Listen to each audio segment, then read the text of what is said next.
സ്നേഹവന്ദനത്തെ അറിയിക്കുന്നു. നമ്മൾ തിമോത്തിയോസിന്റെ ലേഖനം 4-ാം അധ്യായത്തിലേക്കാണ് നമ്മൾ ഇന്ന് പ്രവേശിക്കുന്നത്.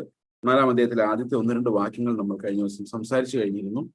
ഇനി അതിന്റെ അടുത്ത ഭാഗങ്ങളിലേക്ക് നമുക്ക് നോക്കാം. ആദ്യത്തെ വാക്യത്തിൽ നമ്മൾ കണ്ടത് എങ്ങനെയാണ് ഈ അന്ത്യകാലത്ത് വഞ്ചന ഉണ്ടാകുന്നത് എന്നുള്ളതാണ്.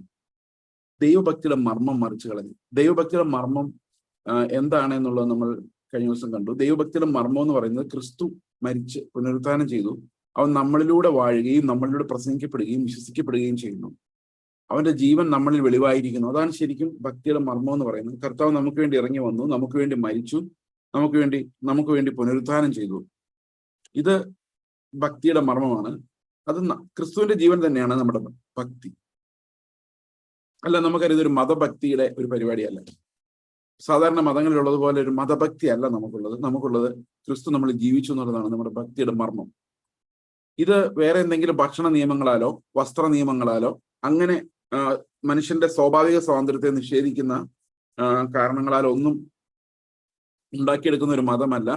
ക്രിസ്തുവിന്റെ ക്യാരക്ടറിലേക്ക് നമ്മൾ നടക്കുന്ന ഒരു മതമാണ്. അതിനകത്ത് എല്ലാം ഉണ്ട് എങ്കിൽ പോലും ബേസിക് കണ്ടന്റ് എന്ന് പറയുന്നത്, ഭക്തിയുടെ മർമ്മം എന്ന് പറയുന്നത്, അതിന്റെ ആന്തരിക സത്ത എന്ന് പറയുന്നത് യേശു ക്രിസ്തു തന്നെയാണ്. യേശു ക്രിസ്തുവിന്റെ ജീവനാണ് ഈ വിശ്വാസത്തിന്റെ ആന്തരിക സത്ത, ദൈവഭക്തിയുടെ സത്ത എന്ന് പറയുന്നത്. എന്നിട്ട് 4-ാമത്തെ അധ്യായത്തിലേക്ക് വരുമ്പോൾ പറയുകയാണ്, എന്നാൽ മതവൽക്കരിക്കാനുള്ള പരിശ്രമം എപ്പോഴും ഉണ്ടാകും.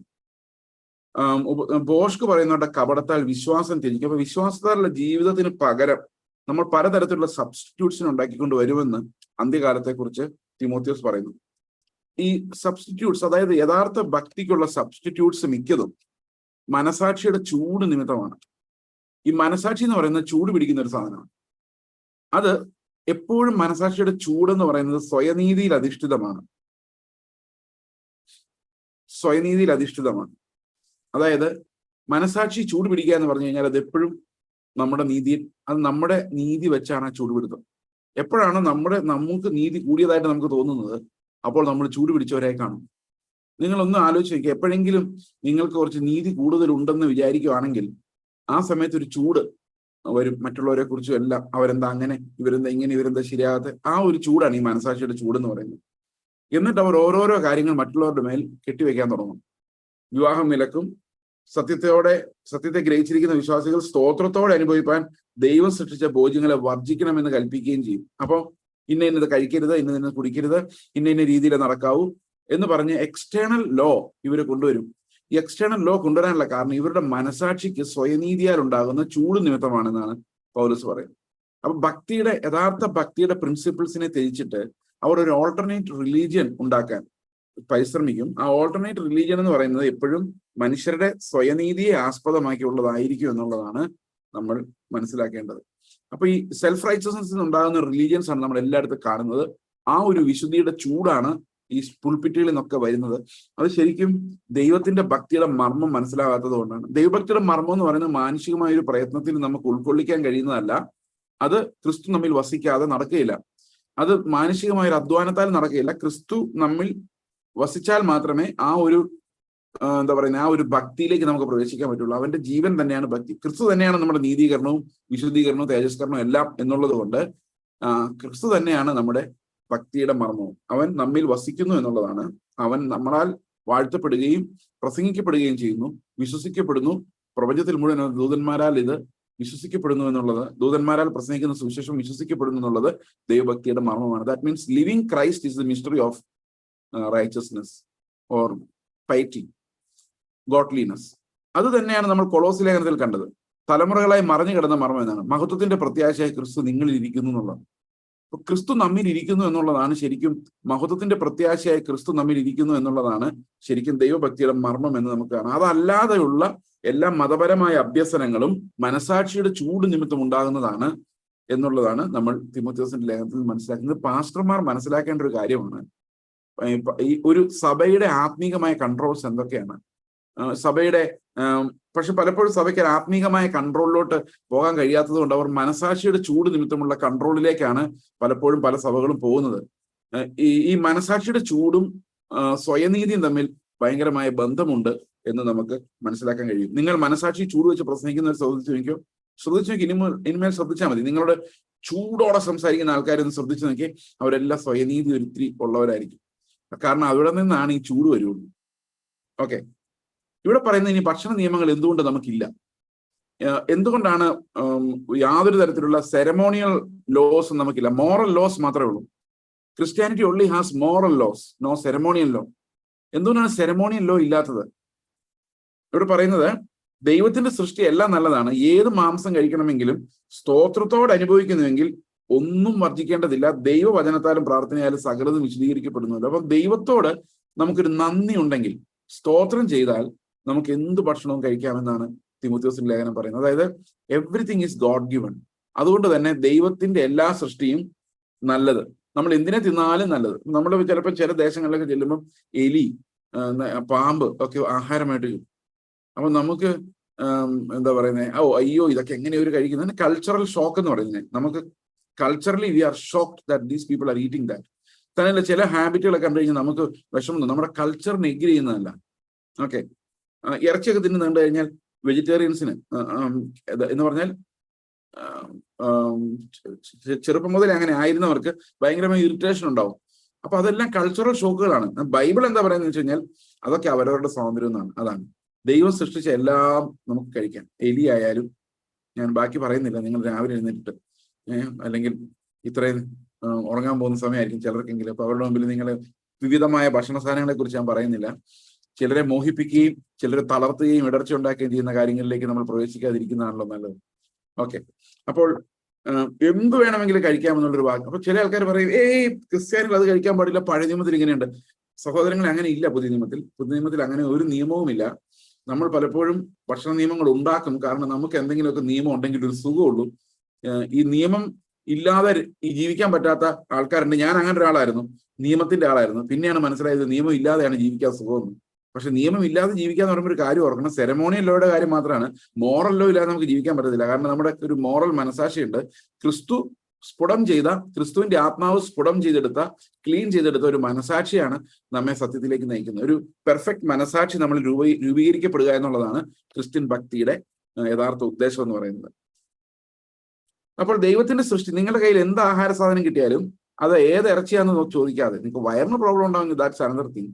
ഏത് ഇറച്ചിയാണ് ഏത് മീനാണെന്ന് ചോദിക്കാതെ, നിങ്ങൾക്ക് പറ്റുമെങ്കിൽ, ഇഷ്ടപ്പെടുന്നെങ്കിൽ ഇഷ്ടമാണെങ്കിൽ സ്തോത്രം ചെയ്ത് ധൈര്യമായിട്ട് കഴിക്കുക. ഇഷ്ടമാകുന്നില്ലെങ്കിൽ ആർക്കും നിങ്ങളെ നിർബന്ധിക്കാനും സാധിക്കില്ല. There are no rules. Okay, അപ്പൊ ഓരോരുത്തരുടെ വ്യക്തിപരമായ സ്വാതന്ത്ര്യമാണ് എന്ത് കഴിക്കണം എന്നുള്ളത്. വിവാഹം കഴിക്കണം എന്നുള്ളത് അങ്ങനെ തന്നെയാണ്. ഒരാളുടെ സ്വന്തമായ ഇഷ്ടമാണ് ഒരാൾ വിവാഹം കഴിക്കണോ വേണ്ടയോ എന്നുള്ളത്. ഓക്കെ, അപ്പോൾ അതിനും ആരെയും നിർബന്ധിക്കേണ്ട കാര്യമില്ല. അടുത്തത്, ദൈവവചനത്താലും പ്രാർത്ഥനയാലും സകലതും ശുദ്ധീകരിക്കപ്പെടുന്നുണ്ടല്ലോ. അപ്പോ നമ്മളുടെ വചനം എല്ലാത്തിനെയും ശുദ്ധീകരിക്കും, പ്രാർത്ഥന എല്ലാത്തിനെയും ശുദ്ധീകരിക്കും. കാരണം എല്ലാത്തിനും അധികാരി ദൈവമാണ്. അതുകൊണ്ടാണ് ഈ പ്രാർത്ഥനയും സ്തോത്രവും വചനവും എല്ലാം ശുദ്ധീകരിക്കുന്നതിന്റെ കാരണം സകലത്തിന്റെ അധികാരി ദൈവമായതുകൊണ്ടാണ്. അപ്പൊ ദൈവത്തിന്റെ അടുത്തേക്ക് നമ്മൾ കൊണ്ടു ചെല്ലുന്ന ഒരു സാധനത്തിനകത്ത് ദൈവത്തിന് പ്രത്യേകമായ ഇഷ്ടങ്ങളില്ല. എനിക്ക് അത് ഇഷ്ടമില്ല, എനിക്കിത് വേണ്ട, ഇങ്ങനെ പറയുന്ന ഒരു ദൈവം അല്ല ഇത്. ഓക്കെ, അപ്പൊ നിങ്ങൾ ചോദിക്കും പഴയ നിയമത്തിൽ എന്തിനാ അങ്ങനെ പറഞ്ഞു? ശരിക്കും പറഞ്ഞു കഴിഞ്ഞാൽ പഴയ നിയമത്തിൽ അത് ആവശ്യമായിരുന്നു. ഒത്തിരി റീസൺസ് ഉണ്ട് ഈ പഴയ നിയമത്തിൽ പന്നി കഴിക്കരുതെന്നൊക്കെ പറയാൻ. ഞാൻ പിഗ് മീറ്റിനെ പ്രൊമോട്ട് ചെയ്യാൻ വേണ്ടി അല്ല കേട്ടോ, ഞാൻ എക്സാമ്പിൾ പറഞ്ഞു. അപ്പോ പഴയ നിയമത്തിൽ അത് പറയാനുള്ള കാരണം, ഒരു കാലത്ത് നമുക്ക് അറിയാം ഒത്തിരി രോഗങ്ങൾ, ടൈപ്പ് 1 പോലുള്ള രോഗങ്ങളെല്ലാം ഏറ്റവും കൂടുതൽ പരത്തിക്കൊണ്ടിരുന്നത് പന്നിയിറച്ചിയാണ്. ഈ പന്നിയിറച്ചിക്കകത്ത് പ്രോപ്പർലി കുക്ക്ഡ് അല്ലെങ്കിൽ ഒത്തിരി രോഗാണുക്കൾ, അതായത് ഈ പന്നിയുടെ ഘടന, അതായത് എന്താ പറയുക, ആന്തരിക ഘടന, നമുക്കറിയാം ചില ഗിനി പന്നികൾ എന്നൊക്കെ പറഞ്ഞാൽ പന്നികളിലാണ് നമ്മൾ ഈ മരുന്നൊക്കെ പരീക്ഷിക്കുന്നത്. അപ്പൊ മനുഷ്യനെ ബാധിക്കാവുന്ന ഒത്തിരി ബാക്ടീരിയകൾ ഈ പന്നിയിലൊക്കെ ഉണ്ട്. അപ്പൊ അതുകൊണ്ട് പ്രോപ്പർലി കുക്ക്ഡ് ആൻഡ് പ്രോസസ്ഡ് അല്ലെങ്കിൽ അപകടം ഉണ്ടാക്കാവുന്ന ഒരു സാധനം കൂടിയാണത്. അപ്പോൾ അതുകൊണ്ടും കൂടെയൊക്കെ ആയിരിക്കണം ഈ അവർ ഗ്രൂപ്പായിട്ട് താമസിച്ച സ്ഥലത്ത്, അതായത് ഇസ്രായേൽ മക്കള് കൂട്ടമായി താമസിച്ച സ്ഥലത്ത് പല ഭക്ഷണ സാധനങ്ങളും വിലക്കപ്പെട്ടത്. എന്നാൽ അതൊന്നും ആത്യന്തികമായ വിലക്കുകളായിരുന്നില്ല, ആ കവനന്റെ ഇടയിലുള്ള വിലക്കുകളായിരുന്നു നമുക്ക് മനസ്സിലാക്കാം. അതായത് ദൈവത്തിന് പ്രത്യേക സൃഷ്ടിയോട് സ്നേഹമോ അങ്ങനെയൊന്നുമില്ല, മനുഷ്യരോട് മാത്രമേ ഉള്ളൂ. ബാക്കി എല്ലാ സൃഷ്ടികളും ദൈവത്തെ സംബന്ധിച്ച് ഒരുപോലെ തന്നെയാണ്. പുതിയ നിയമത്തിൽ പ്രത്യേകിച്ച് നമുക്ക് ആ റെവലേഷനാണ് ലഭിക്കുന്നത്. ദൈവത്തിന്റെ സൃഷ്ടി എല്ലാം നല്ലത്, അതാണ്. സ്തോത്രത്തോടെ അനുഭവിക്കുന്നുവെങ്കിൽ ഒന്നും വർജിക്കേണ്ടതില്ല, ദൈവവചനത്താലും പ്രാർത്ഥനയാലും വിശദീകരിക്കപ്പെടുന്നുവല്ലോ. ഇത് സഹോദരന്മാരെ ഗ്രഹിപ്പിച്ചാൽ നീ അനുസരിച്ച വിശ്വാസത്തിന്റെയും സതുദ്ദേശത്തിന്റെയും വചനത്താൽ പോഷണം ലഭിച്ച് ക്രിസ്തു യേശുവിന് നല്ല ശുശ്രൂഷകനാകും. അപ്പൊ ശരിക്കും പറഞ്ഞു കഴിഞ്ഞാല് സാധാരണഗതിയിൽ ഇന്ന് നടക്കുന്ന ഈ വിശുദ്ധിയുടെ ഉപദേശം എന്ന് പറഞ്ഞാൽ എന്താ തലമുടി വെട്ടുന്നതിനെ കുറിച്ച്. ഞാൻ ഇന്ന് തലമുടി വെട്ടിയതുകൊണ്ട് പറയുമല്ല, ഡ്രസ്സ് ഇടുന്നതിനെ കുറിച്ചും ഇങ്ങനെയുള്ള പുറമേയുള്ള കാര്യങ്ങൾ, നേരെ ഇരിക്കട, ഇങ്ങനെയൊക്കെയുള്ള കാര്യങ്ങളാണ് ഈ വിശുദ്ധിയുടെ ഭയങ്കര അടയാളമായിട്ട് ആളുകൾ പറഞ്ഞുകൊണ്ടിരിക്കുന്നത്. പക്ഷെ അങ്ങനെ പറയുന്നതിന് പകരം ആ ഒരു ഡൂസ് ആൻഡ് ഡോൺസിനെ മാറ്റി നിർത്തിയിട്ട് പകരം ക്രിസ്തു എന്ന ജീവന്റെ മർമ്മത്തെക്കുറിച്ച് പറയുകയും ബാക്കിയുള്ള കാര്യങ്ങളിൽ എന്താ പറയുന്നത്, ഒരു മനുഷ്യത്വം, അതായത് ഒരു മറ്റുള്ളവർക്ക് അവരുടേതായ ഫ്രീഡം കൊടുക്കുകയും ചെയ്യുന്ന ഒരു തരത്തിലുള്ള ശുശ്രൂഷയാണ് പൗലോസ് തിമോഥെയോസിനോട് ആവശ്യപ്പെടുന്നത്.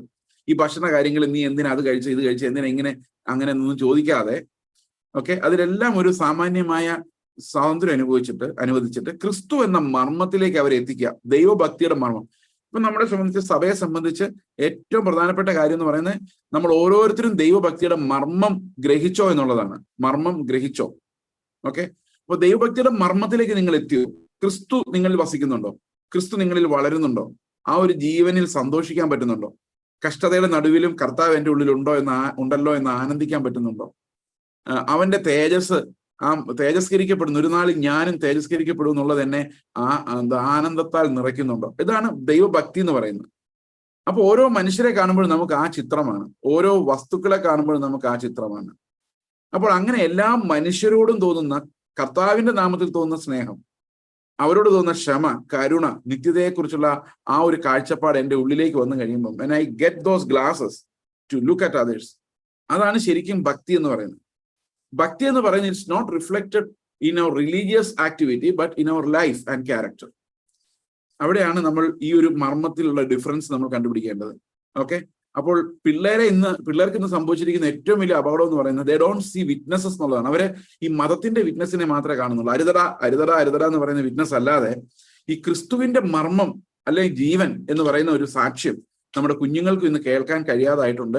അവരത് കാണുന്നില്ല എന്നുള്ളതാണ് ഏറ്റവും കഷ്ടകരമായ സ്ഥിതി.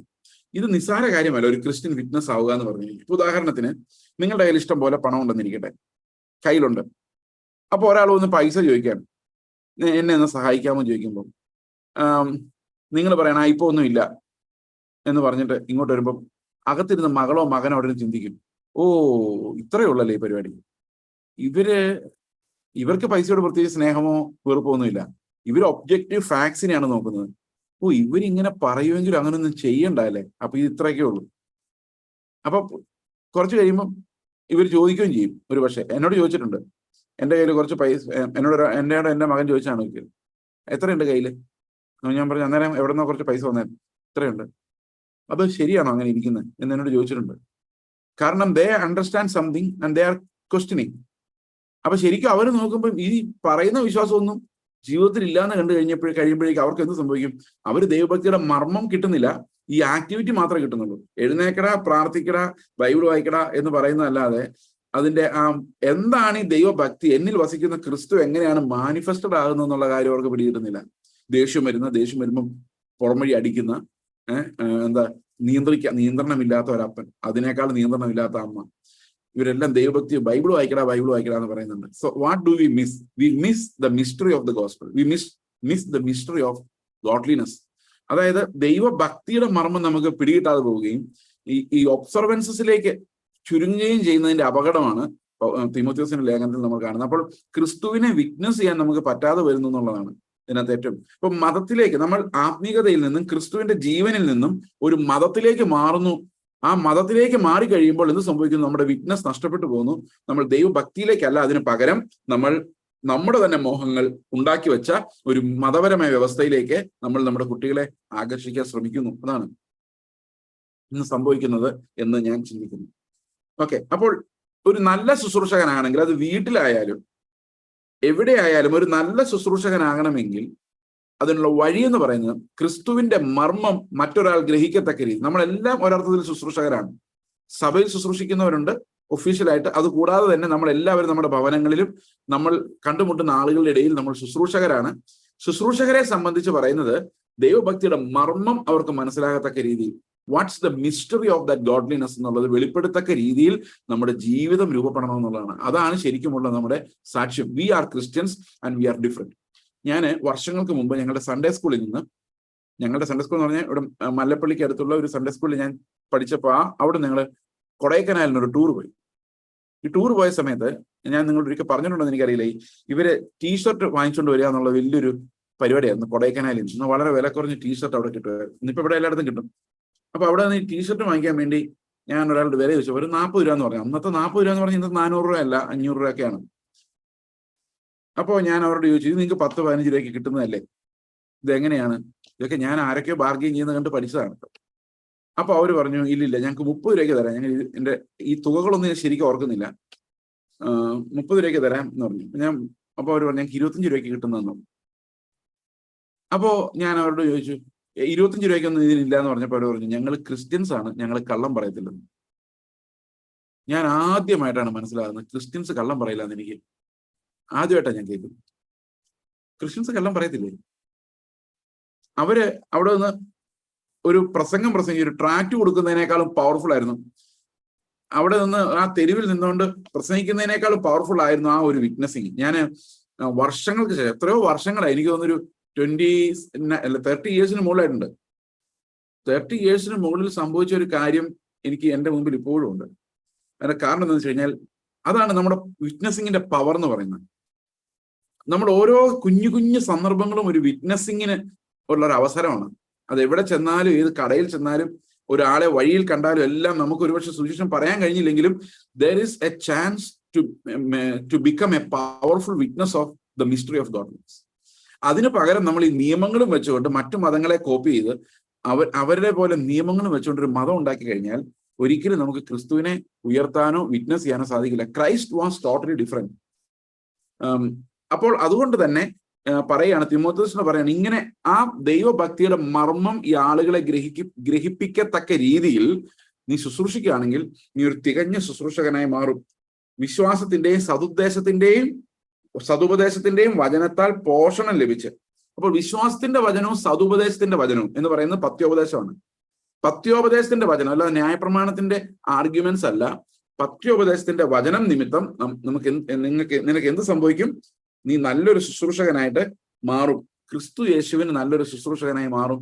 അതിന് നമുക്ക് വേണ്ടത് പത്യോപദേശവും വിശ്വാസത്തിന്റെ വചനവുമാണ് എന്ന് തിമോഥെയോസിന്റെ ലേഖനത്തിൽ നമ്മോട് പറയുന്നു. അതുകൊണ്ട് എന്ത് ചെയ്യുക? വചനത്താലുള്ള പോഷണം ലഭിക്കണം, അല്ലെ? നമുക്ക് എന്ത് വേണം? വചനത്താലുള്ള പോഷണം ലഭിച്ചിട്ട് വിശ്വാസവും സതുപദേശവും എന്താണെന്ന് നമുക്ക് ഗ്രഹിക്കാൻ കഴിയണം. ഓക്കെ, ഇനി അടുത്ത വാക്യത്തിൽ പറയുന്നത്, ഭക്തിവിരുദ്ധമായ കിഴവി കഥകളെ ഒഴിച്ച് ദൈവഭക്തിക്ക് തക്കവണ്ണം അഭ്യാസം ചെയ്യുക. നമ്മൾ പല പ്രസംഗങ്ങളിലും കേട്ടിട്ടുണ്ട് ഭക്തി ഒന്നുമില്ലാത്ത കഥകൾ. ഈ കഥകൾ, ഇല്ലസ്ട്രേഷൻസ് നമ്മുടെ ജീവനുമായിട്ട് കണക്ട് ചെയ്യാതെ, അല്ലെങ്കിൽ എന്താ പറയുന്നത്, രസിപ്പിക്കാൻ ഉദ്ദേശിച്ചുകൊണ്ട് കിഴവി കഥകൾ പറയുക. ഞാൻ പലപ്പോഴും കണ്ടിട്ടുണ്ട്, നമ്മൾ ഈ യൂത്ത് സ്റ്റഡിയിൽ പറഞ്ഞൊരു കാര്യമാണ്, പലപ്പോഴും ഒരു ബന്ധവുമില്ലാത്തൊരു കഥയായിരിക്കും നമ്മളെ ഒരു ആത്മീക പാഠം പഠിപ്പിക്കാൻ വേണ്ടി ആളുകൾ ഉപയോഗിക്കുന്നത്. ഞാൻ പല പ്രസംഗങ്ങളിലും കേട്ടിട്ടുള്ള ഒരു കാര്യമാണ്, ഒരു കഥ പറയുന്നു, ഒരു ആശയം നമ്മോട് സ്ഥാപിക്കുന്നു. ആ കഥയിലൂടെ, ആ കഥ നമ്മുടെ ജീവിതകാലം മുഴുവൻ ഓർത്തിരിക്കും. പക്ഷെ അത് ബൈബിളിലുള്ള ഒരു കാര്യം ആകണമെന്ന് പോലും നിർബന്ധമില്ല. Most of the time these stories communicate to us. ഈ കഥകളാണ്, ഒത്തിരി കഥകളും സംഭവങ്ങളും പ്രസംഗിക്കുമ്പോൾ സംഭവിക്കുന്നത്. ശരിക്കും അത് ബൈബിളിൽ ഒരു കാര്യവും നമ്മളെ പഠിപ്പിക്കണമെന്നില്ല. ഓക്കെ, അത് പഠിപ്പിക്കുന്നത് ആ കഥയുടെ ഒരു മോറലായിരിക്കും. നമ്മൾ വിചാരിക്കും ഇത് ബൈബിളാണ്, ഇയാൾ പറഞ്ഞതല്ലേ ബൈബിളാണ് എന്ന് വിചാരിക്കും. ഓക്കെ, അതുകൊണ്ടാണ് കഥകൾ വെച്ചല്ല നമ്മൾ സംസാരിക്കേണ്ടത്, വചനത്തിന്റെ വ്യാഖ്യാനം വെച്ചാണ് നമ്മൾ സംസാരിക്കേണ്ടത്. അതിന് വെളിയിലുള്ള ഇല്ലസ്ട്രേഷൻസ് ഉപയോഗിച്ച് നമ്മൾ ഒരു ആശയവും പറയാൻ പാടില്ല. ആശയങ്ങൾ എപ്പോഴും ബൈബിളിൽ നിന്ന് വചനത്തിന്റെ പോഷണത്താലുള്ളതായിരിക്കണം. ഒരിക്കലും നമ്മൾ മറ്റു സ്റ്റോറീസ് വഴി പഠിപ്പിക്കരുത്. ഓക്കെ, അതും തിമോഥെയോസിനോട് പറഞ്ഞിരിക്കുന്ന ഒരു കാര്യമാണ്, അല്ലെ? ഇന്നത്തെ കാലത്ത് ഇതൊക്കെ ഭയങ്കര ആപ്ലിക്കബിൾ ആണ്. ഈ കഥകൾ പറഞ്ഞുകൊണ്ട് നമ്മൾ ഒരിക്കലും കാര്യത്തിലേക്ക് പോകരുത്. കാര്യം പറഞ്ഞിട്ടേ കഥ പറയാവൂ എന്ന് പറഞ്ഞു കഴിഞ്ഞാൽ you explain the doctrine from the scripture and then illustrate it may be with a story. അതല്ലാതെ ഒരിക്കലും ഒരു സ്റ്റോറിയിൽ നിന്നൊരു സംഭവം ഉണ്ടാക്കിയെടുക്കരുത്. ഇതും തിമോഥെയോസിനോട് പറഞ്ഞൊരു കാര്യമാണ്. നിങ്ങൾ ഒരുപക്ഷെ പ്രസംഗിക്കാൻ പോകുന്നവരായിരിക്കില്ല, എന്നാൽ പ്രസംഗം കേൾക്കുന്നവരാണ്. അതുകൊണ്ട് തന്നെ ഒരു സ്റ്റോറിയിൽ നിന്നൊരു കഥ, ഒരു ആശയം വരുമ്പോൾ ഉടനെ ഓർത്തോളുക, അത് വ്യാജമാണ്. അങ്ങനെയല്ല സംസാരിക്കേണ്ടത്. If you get an answer through A story, it means that could probably B A wrong answer. Okay, അതുകൊണ്ട് കഥകൾ വെച്ച് അല്ല, ദൈവഭക്തിക്ക് തക്കവണ്ണമുള്ള അഭ്യസനമാണ് നമുക്ക് വേണ്ടത്. എന്താണ് ദൈവഭക്തി? ദൈവഭക്തിയുടെ മർമ്മം അല്ലെ, ക്രിസ്തുവിനെ സംബന്ധിക്കുന്ന ഒരു അഭ്യസനമാണ് നമുക്ക് വേണ്ടത്. That means every time we exercise that faith. ക്രിസ്തുവിനുള്ള വിശ്വാസത്തെ നമ്മൾ എന്ത് ചെയ്യുന്നു? എക്സർസൈസ് ചെയ്യുന്നു. എന്തിനു വേണ്ടി എക്സർസൈസ് ചെയ്യുന്നു? ക്രിസ്തുവിനെ വെളിപ്പെടുത്താൻ വേണ്ടി എക്സർസൈസ് ചെയ്യുന്നു. ഓക്കെ, ആ ഒരു ഭക്തിയുടെ എക്സർസൈസ് ആണ് നമ്മുടെ ഓരോ സമയത്തും ഉള്ളത്. നമ്മൾ കണ്ടുമുട്ടുന്ന ഓരോ ജീവിത സാഹചര്യങ്ങളിലും യേശു ക്രിസ്തുവിനെ അഭ്യസനം ചെയ്യുകയാണ് നമ്മൾ ചെയ്യുന്നത്. That's A true faith. യഥാർത്ഥ വിശ്വാസം എന്ന് പറയുന്നത് ക്രിസ്തുവിനെ നമ്മളിൽ വാഴുമാറ്, ജീവിക്കുമാറ് നമ്മുടെ ജീവിത സാഹചര്യങ്ങളിൽ അഭ്യസനം ചെയ്യുക എന്നുള്ളതാണ് നമ്മുടെ മുമ്പിൽ കർത്താവ് വെച്ചിരിക്കുന്ന ഏറ്റവും പ്രധാനപ്പെട്ട കാര്യം. ഓക്കെ, ഇനി അടുത്ത വാക്യം നോക്കിക്കോ. ഇതെല്ലാം ഈ നമ്മുടെ ഇന്നത്തെ മോറൽ ടീച്ചിങ്സിനെതിരെ വരുന്ന വാക്യങ്ങളാണ്. ശരീരാഭ്യാസം അല്പം പ്രയോജനമുള്ളത് അത്രേ. ഈ ശരീരാഭ്യാസം അല്പം പ്രയോജനമുള്ളതെന്ന് പറഞ്ഞ എന്താ അർത്ഥം? ചില പാസ്റ്റർമാർ പ്രസംഗിക്കാറുണ്ട് ശരീരാഭ്യാസം അല്പ പ്രയോജനമാണ്, അത് വേണ്ട. അങ്ങനെയല്ല. ഇതൊരു എക്സാമ്പിൾ ആയിട്ട്, ഒരു ഇല്ലസ്ട്രേഷൻ ആയിട്ട്, അല്ലെങ്കിൽ ഒരു കാര്യം തെളിയിക്കാൻ വേണ്ടി പൗലോസ് പറയുന്ന കാര്യമാണ്. ശരീരാഭ്യാസം കൊണ്ട് കുറച്ച് പ്രയോജനമേ ഉള്ളൂ. പ്രയോജനം ഉണ്ട്, കുറച്ച് പ്രയോജനമേ ഉള്ളൂ. എന്താണ്? ശരീരം ആരോഗ്യത്തോടെ അതാണ് ശരീരാഭ്യാസം കൊണ്ടുള്ള പ്രയോജനം. അത് മോശമൊന്നുമല്ല. അപ്പൊ ഗെയിംസിൽ ഏർപ്പെടുന്നതോ എക്സസൈസ് ചെയ്യുന്നതോ ആരോഗ്യം സംരക്ഷിക്കുന്നതൊന്നും തെറ്റല്ല, അനാത്മീകമല്ല. ഓക്കെ, ഇപ്പൊ പൗലോസ് പറയാണ് ശാരീരികമായ, പക്ഷെ വലിയ പ്രയോജനമൊന്നും, അത്രേ ഉള്ളൂ, വലിയ പ്രയോജനമൊന്നുമില്ല എന്ന് പറഞ്ഞു കഴിഞ്ഞാൽ അതുകൊണ്ട് നിങ്ങൾ വലിയ കാര്യമായിട്ടൊന്നും നേടാനൊന്നും പോകുന്നില്ല. പക്ഷെ അടുത്ത വാക്യം നോക്കി, ദൈവഭക്തിയോ, ശരീരാഭ്യാസം കുറച്ച് പ്രയോജനമാണ്. നമുക്ക് വേണമെങ്കിൽ ഇങ്ങനെ പറയാം, ശരീരത്തിന് കിട്ടുന്ന ഭക്ഷണം കൊണ്ട് കുറച്ച് പ്രയോജനമുണ്ട്. എന്താ പ്രയോജനം? ജീവിച്ചിരിക്കാം. ദൈവഭക്തി കൊണ്ടുള്ള, അതായത് ആത്മീക ഭക്ഷണം കൊണ്ടോ നമുക്ക് നിത്യമായി ജീവിക്കാം. അപ്പോൾ ഏതിനാ കൂടുതൽ പ്രയോജനം? അങ്ങനെ ഇതും പറയുന്നത് ശരീരാഭ്യാസനം കൊണ്ട് കുറച്ച് പ്രയോജനമുണ്ട്, പക്ഷെ ദൈവഭക്തിയാണ് നിങ്ങൾ എക്സർസൈസ് ചെയ്യുന്നതെങ്കിൽ. അപ്പൊ രണ്ട് തരത്തിലുള്ള എക്സർസൈസ് ഉണ്ട്. ഒന്ന് രാവിലെ എഴുന്നേറ്റ് 1 മണിക്കൂർ എക്സർസൈസ്, അത് കൊണ്ട് നല്ല പ്രയോജനമുണ്ട്, കുറച്ച് പ്രയോജനമുണ്ട്. എന്നാൽ ജീവിതകാലം മുഴുവൻ ഈ ദൈവഭക്തിയുടെ എക്സർസൈസ് ഉണ്ടല്ലോ, അതായത് ഞാനല്ല ക്രിസ്തു അത്രേ വസിക്കുന്നത് എന്നുള്ള എക്സർസൈസ് ബൈ ഫെയ്ത്ത്, ആ ഫെയ്ത്ത് കൊണ്ട് ഭയങ്കര പ്രയോജനമാണ്. അതാണ് ഈ രണ്ട് തരം എക്സർസൈസുകളെയാണ് ഇവിടെ പറഞ്ഞിരിക്കുന്നത്. So both exercises work in different vase അല്ലെ. അതെന്തൊക്കെയാണ്? ഒന്ന് ശാരീരികമായി നമ്മളെ പുഷ്ടിപ്പെടുത്തുന്നു, ഫൈൻ. മറ്റത് നമ്മളെ ആത്മീകമായി നിത്യമായ സന്തോഷത്തിലേക്ക് നയിക്കുന്നു. അപ്പൊ എന്ത് ചെയ്യണം? ദൈവഭക്തിയുടെ അഭ്യസനം. ഈ അഭ്യാസത്തെ കുറിച്ച് പറഞ്ഞിട്ടാണ് തിമോഥെയോസിനോട് പറയുന്നത്, കഥകൾ പറഞ്ഞുകൊണ്ടിരിക്കാതെ, ഈ പ്രസംഗിക്കാൻ പെർഫോം ചെയ്യാൻ നോക്കാതെ എന്ത് ചെയ്യണം? എന്നോട് തന്നെയുള്ള ഒരു മെസ്സേജ് ആയിട്ട് ഞാൻ എടുക്കുന്നത് ഇങ്ങനെയാണ്: പ്രസംഗിക്കാൻ വേണ്ടി നടക്കാതെ ജീവിക്കാൻ വേണ്ടി നടക്കണം. ഇത് പണ്ട് എന്നോട് കർത്താവ് പറഞ്ഞിട്ടുള്ളൊരു കാര്യമാണ്. പറഞ്ഞത് ജീവിക്കാൻ വേണ്ടി പ്രസംഗിക്കരുത്, പ്രസംഗിച്ചിട്ട് ജീവിക്കണം, അല്ല ജീവിച്ചിട്ട് പ്രസംഗിക്കണം എന്ന് പറഞ്ഞു കഴിഞ്ഞാൽ നമ്മുടെ ജീവനിൽ വന്നതേ നമ്മൾ പ്രസംഗിക്കാം. അപ്പൊ ഞാൻ ജീവിക്കുന്നത് പോലെ പ്രസംഗിക്കാൻ പറ്റില്ല കേട്ടോ, അത് വേറെ കാര്യം. ഞാൻ അതും പറഞ്ഞിട്ടുണ്ട്, നിങ്ങൾക്ക് അത് ഓർമ്മയുണ്ടായിരിക്കും. ഞാൻ ജീവിക്കുന്നതല്ല എൻ്റെ പ്രസംഗം, എൻ്റെ ജീവനിൽ എനിക്ക് വെളിപ്പെട്ടതാണ്. അതെങ്ങനെ വേണേ പറയാം. ഓക്കെ, ഇപ്പോ എനിക്ക് കർത്താവ് ഒരു കാര്യം കാണിച്ചു തന്നിട്ടുണ്ട്, ഞാൻ അതിനെ ലക്ഷ്യമാക്കി ഓടിക്കൊണ്ടിരിക്കുകയാണ്. അപ്പൊ കർത്താവ് കാണിച്ചു തന്ന ആ നീതിയാണ് എൻ്റെ ജീവനിൽ അത് വന്നിട്ടുണ്ട്, പെർഫെക്റ്റ് ആയിട്ടില്ല. പക്ഷെ ഞാൻ പ്രസംഗിക്കുന്ന ക്രിസ്തുവിന്റെ പെർഫെക്ഷനെ കുറിച്ചാണ്, എൻ്റെ ഇംപെർഫെക്ഷനെ കുറിച്ചല്ല. That means I'm not a role model, I'm only a runner. Okay, അപ്പൊ എൻ്റെ ഹൃദയത്തിൽ ആ ഓട്ടോ ഇല്ലെങ്കിൽ എനിക്ക് വേറെ ഉള്ളത് പറയാൻ പറ്റത്തില്ല. നിങ്ങളോടെന്ന് പറയാൻ പറ്റില്ല. I need to be running and I'm asking everyone to run. പക്ഷെ ഞാൻ ഓഡിയോയിലായിരിക്കില്ല, അപ്പൊ നിങ്ങൾ എന്നേക്കാൾ ഫാസ്റ്റ് ആയി. അതുകൊണ്ട് I am not an exam. Okay, അപ്പോൾ ഇവിടെ ജീവൻ ഇല്ലാതെ അത് പറയാൻ പറ്റില്ല, ജീവൻ ഉണ്ടാകണം. അപ്പൊ അഭ്യസനം നമ്മുടെ ജീവിതത്തിൽ ഉണ്ടായിക്കഴിഞ്ഞാൽ ആ അഭ്യസനത്തിൽ നിന്നാണ് മെസ്സേജ് ഉണ്ടാകേണ്ടത്. ദാറ്റ് മീൻസ് ദൈവം എന്നോട് സംസാരിക്കാത്ത കാര്യങ്ങൾ എനിക്ക് നിങ്ങളോട് സംസാരിക്കേണ്ട കാര്യമില്ല. ഇതാണ് ഞാൻ ശരിക്കും പറയാൻ ഉദ്ദേശിച്ചത്. ദൈവം എന്നോട് പറയാത്ത കാര്യങ്ങൾ ഞാൻ നിങ്ങളോട് പറയേണ്ട കാര്യമില്ല. ഇപ്പൊ നിങ്ങളോട് പ്രസംഗിക്കാൻ വേണ്ടി ഞാനൊരു പ്രസംഗം ഉണ്ടാക്കി, എന്നോട് കർത്താവ് സംസാരിക്കാത്ത കാര്യങ്ങൾ പറയേണ്ട കാര്യമില്ല. ഇപ്പൊ പലരും എന്നോട് ചോദിക്കാറുണ്ട്, ഇത് തന്നെയാണല്ലോ പ്രസംഗിക്കുന്നത്, ഇത് തന്നെ ക്രിസ്തുവിനെ കുറിച്ച് മാത്രം, എന്തുകൊണ്ട്? ഞാൻ പറയും, ഞാനൊരു പ്രസംഗകനല്ലാത്തത് കൊണ്ട്. ഞാനൊരു പ്രസംഗകനാണെങ്കിൽ ഒരു 500 പ്രസംഗം ഉണ്ടാക്കാനായിരിക്കും ഞാൻ നോക്കുന്നത്. പഴയ നിയമത്തിനൊരു പ്രസംഗം, പുതിയ നിയമത്തിനൊരു പ്രസംഗം, സങ്കീർത്തനത്തിനൊരു പ്രസംഗം. കുറെ നാളായിട്ട് യശയാവിനൊന്നും പ്രസംഗിച്ചില്ല, എന്നാ പിന്നെ അതിനകത്ത് ഇരിക്കട്ടെ ഒരെണ്ണം. ഇങ്ങനെയുള്ള പ്രസംഗകനല്ല ഞാൻ. എന്നെ സംബന്ധിച്ച് എൻ്റെ ഹൃദയത്തിൽ കർത്താവ് തന്നിട്ടുള്ള ഒരു ഉപദേശ രൂപം അല്ലെ ദൈവഭക്തിയുടെ മർമ്മം, അല്ലെ ക്രിസ്തു ആരാണെന്നുള്ള ആ ഒരു കാഴ്ചപ്പാട്, വെളിപ്പാട് എനിക്ക് തന്ന് നിങ്ങളെല്ലാം ഹൃദയത്തിൽ വരണമെന്ന് മാത്രം എനിക്ക് ആഗ്രഹമുള്ളൂ.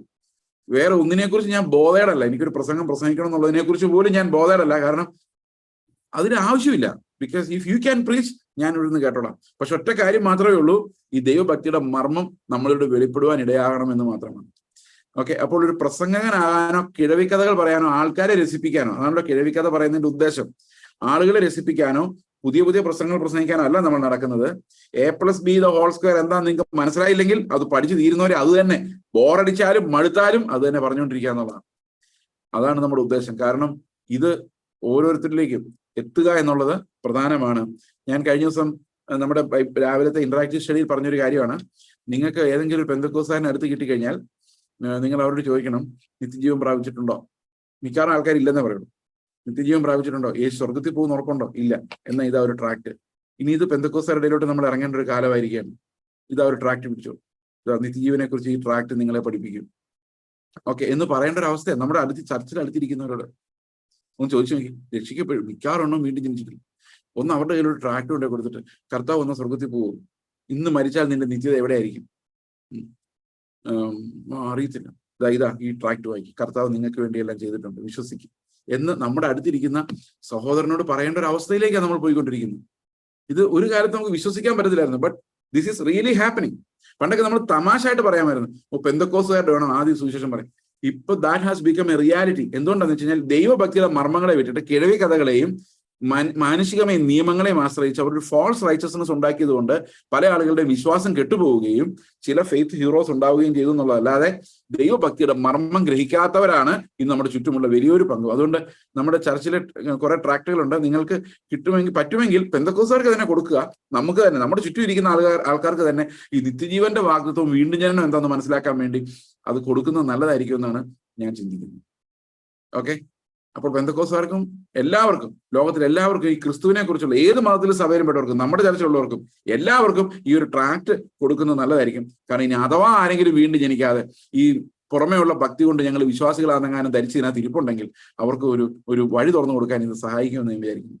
പിന്നെ വേറൊരു ഗുണമുണ്ട്, പെന്തക്കോസ്ത് സഭയിൽ മിക്കവാറും ആൾക്കാരും, ചില ആൾക്കാരൊക്കെ രക്ഷിക്കപ്പെട്ടിട്ടോ അറിയാതെ ഇരിപ്പുണ്ട്, ഞാൻ രക്ഷിക്കപ്പെട്ടതാണ്.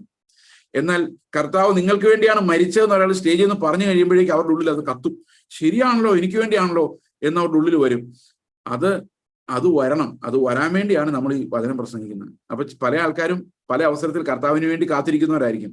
അപ്പൊ കൊയ്യാനുള്ള പാടങ്ങളെ പോലെയാണ് ഇന്നത്തെ സഭകൾ കിടക്കുന്നത് എന്നുള്ളതാണ് ഇന്നത്തെ. പക്ഷെ അതിന്റെ നേതാക്കന്മാർ അങ്ങോട്ട് വിടുകയില്ല. ഈ രക്ഷ, സിമ്പിൾ രക്ഷ, അനേകരെ ഭയപ്പെടുത്തുന്ന ഒരു രക്ഷ കൂടിയാണ്. കാരണം അവർ കർത്താവിൽ നിത്യജീവൻ പ്രാപിച്ചു കഴിഞ്ഞാൽ നമുക്ക് ഈ പേടിപ്പിക്കുന്ന പരിപാടി തീരും. അവർ വിശ്വാസമുള്ള രക്ഷ പ്രാപിച്ചു കഴിഞ്ഞാൽ ഈ മതത്തിന്റെ ഒരു ആണിക്കല്ല് അവിടെ ഊരിക്കളയും. അതൊക്കെയാണ് ഈ ഒരു പ്രത്യേക രീതിയിലാണ് നമ്മുടെ ലോകത്തുള്ള എല്ലാ മതങ്ങളും ഉണ്ടായി വന്നിരിക്കുന്നത്. ഞാൻ ഈ കഴിഞ്ഞ ദിവസം ഒരാൾ സംസാരിച്ചപ്പോൾ ഞാൻ പറഞ്ഞു, നിങ്ങളോടാണോ എന്ന് എനിക്കറിയില്ല, നമ്മുടെ ചർച്ചയിൽ നിന്ന് ഇപ്പം കുറെ നാൾ, ഒരു 10-25 വർഷം കഴിയുമ്പോൾ ഇതൊന്നും അല്ല പ്രസംഗിക്കുന്നെങ്കിൽ നിങ്ങൾ ഇട്ടിട്ട് പൊക്കണം. ഇതിനകത്തൊന്നും ഒന്നും നേടാനില്ല. നമ്മൾ ഇതിനകത്ത് ഉള്ളിടത്തോളം കാലം കർത്താവിന്റെ പരിജ്ഞാനത്തിലോട്ട് പോകാന്നുള്ളതല്ലാതെ ഈ ഓർഗനൈസേഷൻ സംഘടന കൊണ്ട് ഒരു കാര്യമില്ല. ഒരു 20 വർഷം കഴിഞ്ഞ് നിങ്ങളുടെ മക്കളായിട്ട് നോക്കുകയാണ്, ഏവരൊന്നും ക്രിസ്തുവിനെ കുറിച്ചൊന്നും പറയുന്നില്ല, ഇതെന്തോ ഇത്. ധൈര്യമായിട്ട് പൊക്കണം. കാരണം നമുക്ക് ആകെ ഒരു ലോകമേ ഉള്ളൂ, ഒരു ജീവിതമേ ഉള്ളൂ. ആ ജീവിതത്തിൽ കർത്താവിനെ മഹത്വപ്പെടുത്താം. ഏതാണോ ഏറ്റവും നല്ല വഴിയെന്ന് അന്വേഷിക്കുക എന്നുള്ളതല്ലാതെ വേറെ ഒന്നുമില്ല. ഓക്കെ, ഇത് ജാതി വ്യവസ്ഥ പോലെ ഒന്നും അല്ലല്ലോ. എന്തോ ജാതി വ്യവസ്ഥ? ബ്രാഹ്മണനായി ജനിച്ചാൽ ബ്രാഹ്മണൻ, ശൂദ്രനായി ജനിച്ചാൽ ശൂദ്രൻ, അങ്ങനെ ഇല്ലല്ലോ. ഓക്കെ, അപ്പോൾ അത് സമാധാനമായെന്ന് വിചാരിക്കുന്നു. നമുക്ക് മുമ്പോട്ട് പോവാം. അപ്പോൾ ദൈവത്തിന്റെ ഈ ഒരു മർമ്മം നമ്മൾ ആ സഭയിലെ ഓരോരുത്തരുടെ ഉള്ളിലേക്ക് ക്രിസ്തുവാണ് ജീവിക്കുന്നത് എന്നുള്ളൊരു മർമ്മം കടന്നു ചെന്ന് കഴിഞ്ഞാൽ നമുക്ക് ഇന്നത്തെ സഭകൾ തന്നെ ഭയങ്കര വ്യത്യാസമായിട്ട് മാറും. ആ ഒരു ക്രിസ്തുവിന്റെ മർമ്മം അങ്ങോട്ട് ഇറങ്ങി ചെന്നിട്ടില്ല എന്നുള്ളതാണ് ഏറ്റവും പ്രധാനപ്പെട്ട പ്രശ്നം. ഓക്കെ, അടുത്ത് പറയുന്നത്, ദൈവഭക്തിയോ ഇപ്പോഴത്തെ ജീവന്റെയും വരുവാനിരിക്കുന്നതിന്റെയും വാഗ്ദത്തമുള്ളതാകയാൽ. ശരീരാഭ്യാസത്തിന് ഇപ്പോഴത്തെ ജീവന്റെ മാത്രമേ ഉള്ളൂ. എന്നാൽ ഈ ആത്മീക അഭ്യാസങ്ങൾക്ക് ഇപ്പോഴുള്ളതിനേക്ക് തന്നെ മാത്രമല്ല വരുവാനുള്ളതിലേക്കുമുള്ള വാഗ്ദത്തങ്ങൾ അടങ്ങിയ എക്സർസൈസ് ആണ് നമ്മൾ ചെയ്യുന്നത്. അപ്പൊ ഓരോ സമയത്ത് നമ്മൾ ക്രിസ്തു നമ്മൾ വസിക്കുമ്പോൾ ഇത് ഈ ലോകത്തിന്റെ മാത്രം ഒരു എക്സർസൈസ് അല്ല, വരാനിരിക്കുന്ന ലോകത്തിന്റെയും കൂടെ വാഗ്ദത്തങ്ങൾ അടങ്ങിയ ഒരു എക്സർസൈസ് ആണിത്. ഓക്കെ, ഞാൻ ഇവിടെ എക്സർസൈസ് ചെയ്യുമ്പോൾ ഇവിടുത്തെ മസിൽസ് ഉണ്ടാകും എന്നുള്ള വാഗ്ദത്തം മാത്രമേ ഉള്ളൂ. എന്നാൽ ക്രിസ്തു നമ്മൾ വസിക്കുമ്പോൾ അത് നിത്യജീവന്റെ ഒരു എക്സർസൈസ് ആയിട്ടാണ് വരുന്നത് എന്ന് ഈ വേദഭാഗം നമ്മളെ പഠിപ്പിക്കുന്നു. ഓക്കെ, അടുത്ത വാക്യം പറയാണ്, ഇത് വിശ്വാസ്യവും എല്ലാവരും അംഗീകരിപ്പാൻ യോഗ്യവുമായ വചനം തന്നെ. അതായത് ദൈവഭക്തിയുടെ അഭ്യസനം, പ്രാക്ടിക്കൽ ക്രിസ്ത്യാനിറ്റി എന്ന് പറയുന്നത്. Practical Christianity is an imperfect Christianity. അതൊരർത്ഥത്തിൽ നമ്മൾ മനസ്സിലാക്കണം. We are never perfect, but we are working it out. Okay, നമ്മൾ മിസ്റ്റർ യൂണിവേഴ്സ് ഒന്നും ആവാൻ പോകുന്നുമില്ല, പക്ഷെ നമ്മൾ ഇത് വർക്കൗട്ട് ചെയ്തുകൊണ്ടിരിക്കുക. എല്ലാവരും വർക്കൗട്ട് ചെയ്യുന്നത് എന്തിനു വേണ്ടിയാണ്? ആ ജീവൻ ആധാരമായത് ലഭിക്കാൻ വേണ്ടിയാണ്. ഇപ്പൊ ഫെയ്ത്ത് എന്ന് പറയുന്നത് നമുക്ക് നിത്യമായ വാഗ്ദത്തങ്ങളിലേക്ക് നമ്മളെ കടത്തിക്കൊണ്ടു പോകുന്ന കാര്യമാണ്. It does not mean we are perfect. Perfect ആണെന്നതിന് അർത്ഥമില്ല. ക്രിസ്തു മാത്രമാണ് പെർഫെക്റ്റ്. അവനിൽ നമ്മൾ ഉള്ളത് കൊണ്ടാണ് നമ്മൾ പെർഫെക്റ്റ് ആയിട്ട് നമ്മൾ കരുതപ്പെടുന്നത്. ഓക്കെ, എന്നാൽ ഭക്തിയുടെ അഭ്യസനം എന്ന് പറയുന്നത് ക്രിസ്ത്യൻ ഫെയ്ത്തിന്റെ അഭ്യസനം, ഞാനല്ല ക്രിസ്തു അത്ര ജീവിക്കുന്നത് എന്നുള്ള ആ ഫെയ്ത്തിന്റെ അഭ്യസനം നമ്മളെ നിത്യജീവന് പ്രയോജനമുള്ളവരാക്കി മാറ്റുമെന്ന് തിമോത്തിയോസിന്റെ ലേഖനത്തിൽ നമുക്ക് കാണാം. ഓക്കെ, ഇനി അടുത്തത് യൗവനക്കാരായ ശുശ്രൂഷകരോടുള്ളതാണ്. ഈ യൗവനക്കാരായ ശുശ്രൂഷകരോട് പ്രത്യേകമായിട്ടുള്ള കാര്യം ഓക്കെ, ഇത് വിശ്വാസിക സകലരും അംഗീകരിപ്പാൻ യോഗ്യമായ വചനം തന്നെ. അതിനായിട്ട് തന്നെ നാം സകല മനുഷ്യരുടെയും പ്രത്യേകം വിശ്വാസികളുടെയും രക്ഷിതാവായ ജീവനുള്ള ദൈവത്തിൽ ആശ വെച്ച് അധ്വാനിച്ചും പോരാടിയും വരുന്നു. അപ്പോൾ ഈ ഒരു വലിയ അധ്വാനവും പോരാട്ടവും പൗലോസ് കഴിക്കുന്ന എന്തിനു വേണ്ടിയാണ്? ഇതെല്ലാവരെ കൊണ്ട് അംഗീകരിപ്പിക്കാൻ വേണ്ടിയാണ്.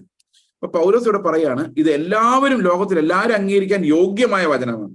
ഓക്കെ, കാരണം കർത്താവ് എല്ലാവരുടെയും രക്ഷിതാവാണ്. എന്നാൽ പർട്ടിക്കുലർലി ആരുടെയാണ്? പ്രത്യേകിച്ച് വിശ്വാസികളുടെ. അപ്പൊ വിശ്വസിക്കുന്നവരുടെ രക്ഷകനാണെന്ന് മാത്രം പറയുമ്പോൾ പൗലോസ് ഒരു കാര്യം പറയുന്നുണ്ട്, ഈ സകല ലോകത്തിന്റെയും രക്ഷ. അപ്പൊ എന്താന്ന് വെച്ച് കഴിഞ്ഞാൽ സകലരെയും സമ്മതിപ്പിക്കാൻ വേണ്ടിയാണ് പൗലോസ് നടക്കുന്നത്. അപ്പൊ ഇന്നത്തെ നമ്മുടെ സമൂഹത്തിലേക്ക് നോക്കിയാലും വിശ്വസിക്കുന്നവർ ഇത് അംഗീകരിക്കണം, അതൊരു പ്രശ്നമാണ്. അതുപോലെ തന്നെ ലോകത്തിലുള്ള എല്ലാവരും ഇത് അംഗീകരിക്കണം എന്നുള്ളതാണ് നമ്മുടെ ആഗ്രഹം. അപ്പൊ നമ്മൾ പോയി കൺവിൻസ് ചെയ്യാണ് ദൈവഭക്തി എന്ന് പറയുന്നത് ഇതാണ്, കർത്താവാണ് ദൈവഭക്തിയുടെ ആധാരം എന്ന് നമ്മൾ സകലരെയും വിശ്വസിക്കാൻ യോഗ്യമായ വചനമാണ്.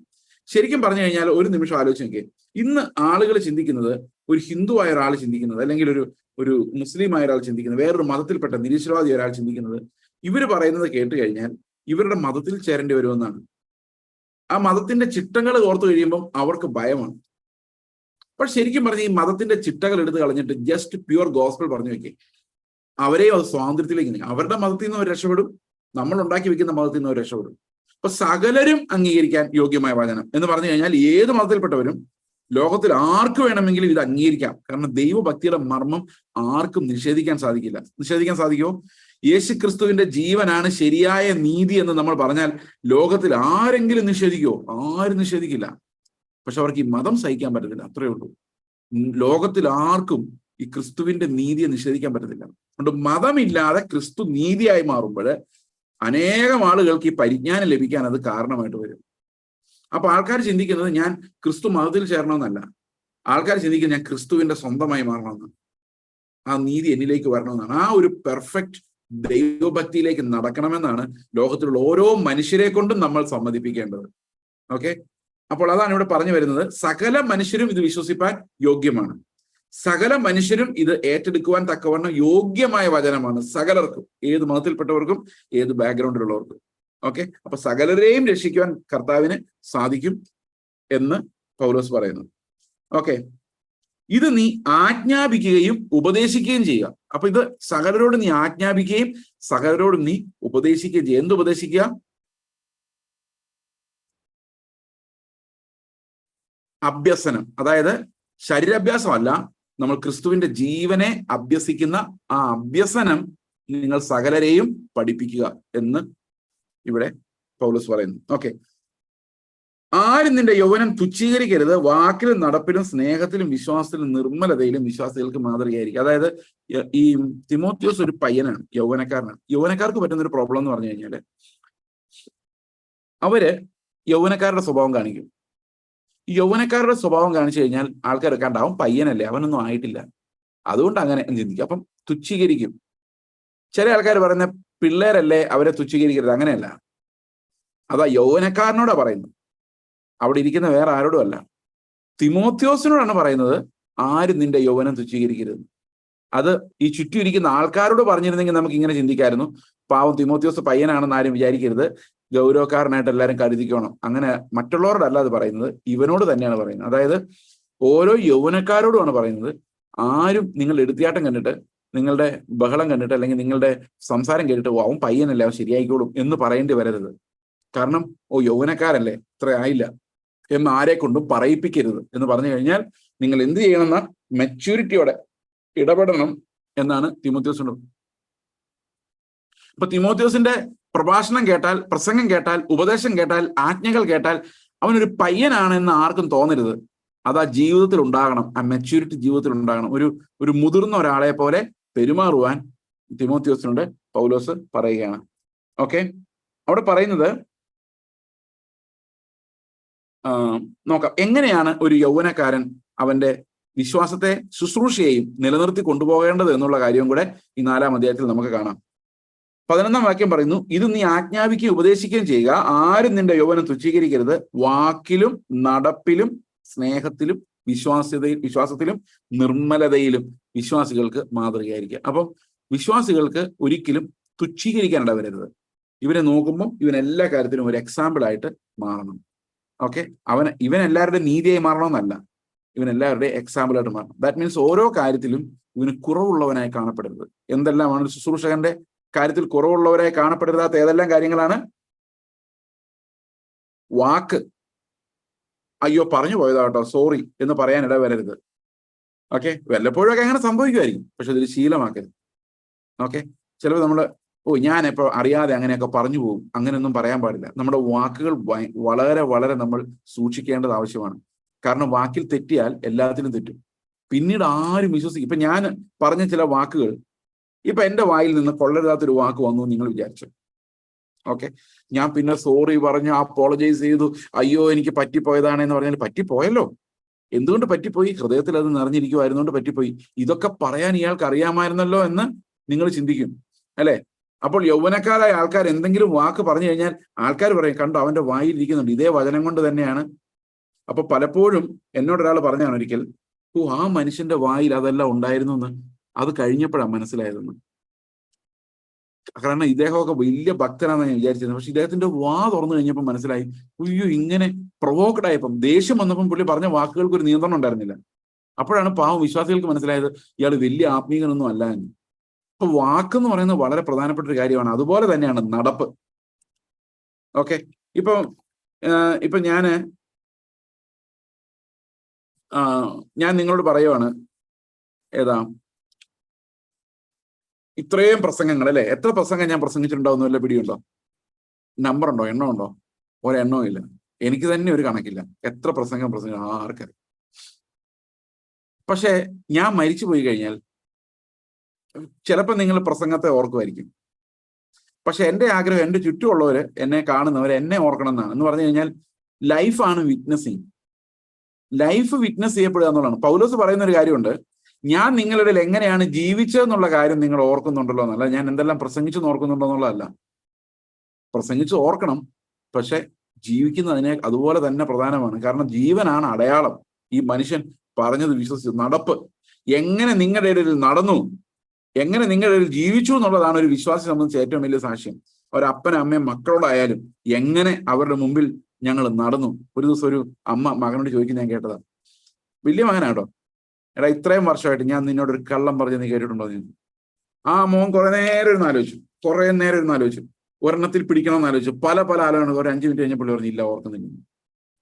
ഞാൻ സത്യത്തിൽ ദൈവത്തിന് നന്ദി പറഞ്ഞു. കാരണം ഇങ്ങനെ അതൊരു ഭയങ്കര സാക്ഷ്യം. ഒരു കുഞ്ഞു കള്ളം പോലും പറഞ്ഞിട്ടില്ല മക്കളുടെ മുമ്പിൽ. അത് എന്ത് വാക്കും നടപ്പും. അപ്പോ അങ്ങനെ ഒരു സാക്ഷ്യം മകന് തിരിഞ്ഞു മറിഞ്ഞ് ആലോചിച്ചിട്ട്, മുതിർന്നൊരു മകന് ആലോചിച്ചിട്ട് അത്രയും വർഷങ്ങൾക്കിടയിൽ ഒരു കള്ളം പറഞ്ഞായിട്ട് ഓർമ്മയില്ല. അതാണ് ഈ നടപ്പെന്ന് പറയുന്നത്. അത് ഒരിക്കലും മറക്കാൻ പറ്റത്തില്ല. നടപ്പ് ഒരു അക്ഷരം പോലും നമ്മൾ പറഞ്ഞില്ലെങ്കിലും നമ്മുടെ നടപ്പെന്ന് പറയുന്നത്, മറ്റുള്ളവരുടെ മുമ്പിൽ കാണപ്പെടുന്ന ആ ഒരു നടപ്പ്, ദാറ്റ്സ് വെരി പ്രഷ്യസ്. അത് നമ്മൾ ഒരിക്കലും മറന്നു പോകരുത്. നമ്മുടെ life will definitely leave A mark. അത് ദൈവം കർത്താവ് വന്നില്ലെങ്കിൽ അടുത്ത തലമുറയ്ക്ക് അതൊരു മാർക്കായിട്ട് കിടക്കും. നമ്മൾ ചെയ്താൽ ദോഷമായാലും നല്ലതായാലും, പേരുദോഷമായാലും സൽകീർത്തി ആയാലും ദുഷ്കീർത്തി ആയാലും, നമ്മുടെ കുടുംബത്തിലോ എല്ലാവർക്കും കുറച്ച് കീർത്തി ഉണ്ടല്ലേ, എല്ലാവർക്കും കുറച്ച് കീർത്തി ഉണ്ട്. അത് വലിയ നാട് മുഴുവൻ അറിയണമെന്നൊന്നുമില്ല. നമ്മൾ അറിയുന്ന ഒരു ചെറിയൊരു കമ്മ്യൂണിറ്റി ഉണ്ട്, ചെറിയൊരു കുടുംബമുണ്ട്. ആ കുടുംബത്തിൽ എൻ്റെ നടപ്പ്, ഓക്കെ, ആ സാഹചര്യത്തിൽ എൻ്റെ നടപ്പ്. ഈ നടപ്പ് ഭയങ്കര പ്രധാനപ്പെട്ട ഒരു കാര്യമാണ് ശുശ്രൂഷകനെ സംബന്ധിച്ച്. ഹൗ ഐ വാക്ക്, എൻ്റെ കുടുംബത്തിൽ ഞാൻ എങ്ങനെയാണ്, ചുറ്റുമുള്ളവർ. പക്ഷെ ഒരു നല്ല അഭിപ്രായം പറയണ നിർബന്ധമില്ല, പക്ഷെ അവർക്ക് ആക്ഷേപം പറയാനൊന്നും ഉണ്ടാകാൻ പാടില്ല. ഓക്കെ, അപ്പോൾ നടപ്പിലും സ്നേഹത്തിലും വിശ്വാസത്തിലും നിർമ്മലതയിലും ഈ കാര്യങ്ങൾ, ഈ നിർമ്മലത എന്നുള്ളൊരു വാക്ക് മാത്രം ഞാൻ എടുത്ത് സംസാരിക്കുന്നു. കാരണം ബാക്കി രണ്ട് കാര്യങ്ങൾ നമ്മൾ ഒത്തിരി പ്രാവശ്യം പറഞ്ഞിട്ടില്ല, സ്നേഹം, വിശ്വാസം. ഈ നിർമ്മലത എന്നുള്ള വാക്കിനകത്തൊരു ഒരു രസകരമായൊരു ട്വിസ്റ്റ് ഉണ്ട്. ഇത് ആദ്യത്തെ കാര്യമുണ്ടല്ലോ, നമ്മൾ പറഞ്ഞ വാക്കും നടപ്പും, ഇത് രണ്ടും കൂടെ കണക്ട് ചെയ്താണ് നിർമ്മലത എന്ന് പറയുന്നത്. വാക്കും നടപ്പും. ഈ വാക്കും നടപ്പും ശരിയായ നിർമ്മലത ആയിരിക്കും. നടപ്പില്ല, വാക്കുണ്ട്. അപ്പൊ നടപ്പില്ല, വാക്കുണ്ടെന്നുള്ളതാണ് ഇന്നത്തെ സ്ഥിതി. നടപ്പ് മോശം, വാക്ക് നല്ലത്.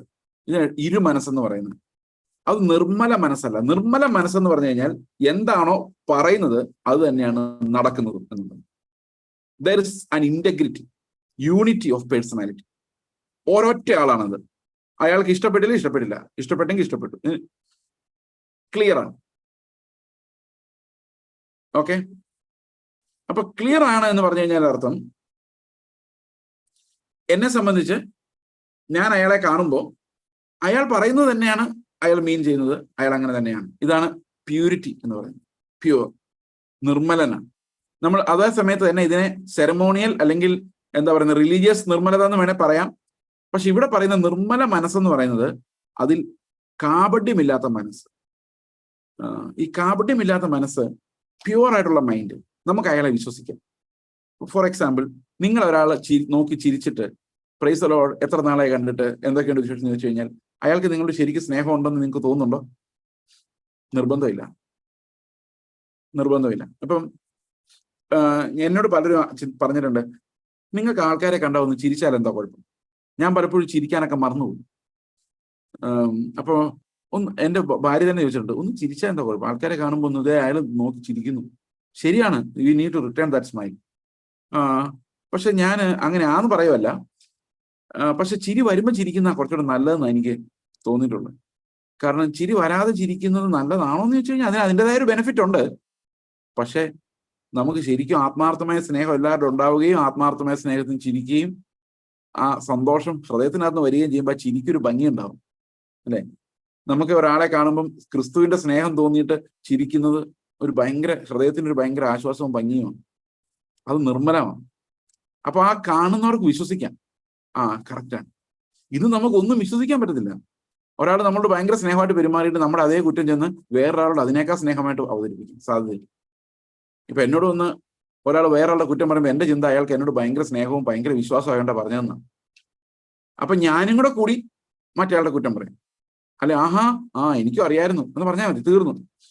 ഇയാൾ അയാളുടെ അടുത്ത് ചെന്ന് ഞാൻ പറഞ്ഞതായിട്ട് ഇതെല്ലാം അവതരിപ്പിക്കും. അപ്പൊ നമ്മൾ വിചാരിക്കും, എന്തൊരു സ്നേഹം ആയിരുന്നു എന്ന് ചിന്തിച്ചുകൊണ്ടായിരിക്കുന്നത്. അപ്പൊ ആളുകളുടെ നിർമ്മലമില്ലാത്ത, പ്രത്യേകിച്ച് ഈ പാസ്റ്റർമാരായി കഴിയുമ്പോൾ നമുക്ക് സ്നേഹം ഇല്ലെങ്കിലും സ്നേഹം അഭിനയിക്കണം. ആൾക്കാർ മരിച്ചു കിടക്കുമ്പോൾ എങ്ങനെ പ്രസംഗിക്കുന്നത്? ഭയങ്കര നന്നായിട്ട് നമ്മൾ പ്രസംഗിക്കുള്ളൂ, എത്ര നല്ല മനുഷ്യൻ എന്ന രീതിയിൽ സംസാരിക്കുള്ളൂ. ഒരിക്കലും ദോഷം പറയുന്നു. കാരണം അങ്ങനെ പറഞ്ഞേ പറ്റുള്ളൂ. നമുക്ക് അറിയില്ലെങ്കിലും അങ്ങനെ പറഞ്ഞേ പറ്റും. അപ്പോൾ എല്ലാറ്റിലും ഒരു നിർമ്മല മനസ്സ്, അതായത് ഒരു ക്ലിയർ കോൺഷ്യൻസ്. നമ്മൾ ചെയ്യുന്നതാണ് നമ്മൾ പറയുന്നത്, നമ്മൾ പറയുന്നതാണ് നമ്മൾ ചെയ്യുന്നത് എന്ന് പറഞ്ഞു കഴിഞ്ഞാൽ നമ്മുടെ ഹൃദയം തന്നെയാണ് നമ്മുടെ വാക്കുകളുടെ ബാക്കിലുള്ള ആ റിയാലിറ്റി. നമ്മുടെ ഹൃദയവുമായിട്ട് അത് കണക്റ്റഡ് ആവണം എന്നുള്ളതാണ്. ഓക്കെ, ഇത് വലിയ പാടാണ് കേട്ടോ ഇന്നത്തെ സമൂഹത്തിൽ. കാരണം നമ്മൾ അങ്ങോട്ടും ഇങ്ങോട്ടും പ്രസാദിപ്പിക്കാൻ വേണ്ടി സംസാരിക്കുന്നവരാണ് പലപ്പോഴും. ഒക്കെ തുറന്ന് സംസാരിക്കാൻ, നിർമ്മലമായി സംസാരിക്കാൻ ഒരു ശുശ്രൂഷകന് കഴിയണമെന്നാണ് ഈ വാക്യങ്ങൾ നമ്മളെ പഠിപ്പിക്കുന്നത്. ഓക്കെ, ആരും നിന്റെ യൗവനം തുച്ഛീകരിക്കരുത്. വാക്കിലും നടപ്പിലും സ്നേഹത്തിലും വിശ്വാസത്തിലും നിർമ്മലതയിലും വിശ്വാസികൾക്ക് മാതൃകയായിരിക്കാം. So show only what you have inside. Okay, preach Christ, ക്രിസ്തുവിനെ പ്രസംഗിക്കുക. പക്ഷെ നമ്മൾ സംസാരിക്കുന്ന സംസാരങ്ങൾ എന്താ പറയുന്നത്, നമുക്കുള്ളിൽ തന്നെ ഒരു ഓണസ്റ്റി അതിനകത്തുണ്ടാകണം. ഓക്കെ, ഞാൻ വരുവോളം വായന, പ്രബോധനം, ഉപദേശം എന്നിവയിൽ ശ്രദ്ധിച്ചിരിക്കുക. അപ്പൊ അതിനൊരു ഓർഡർ ഉണ്ട്.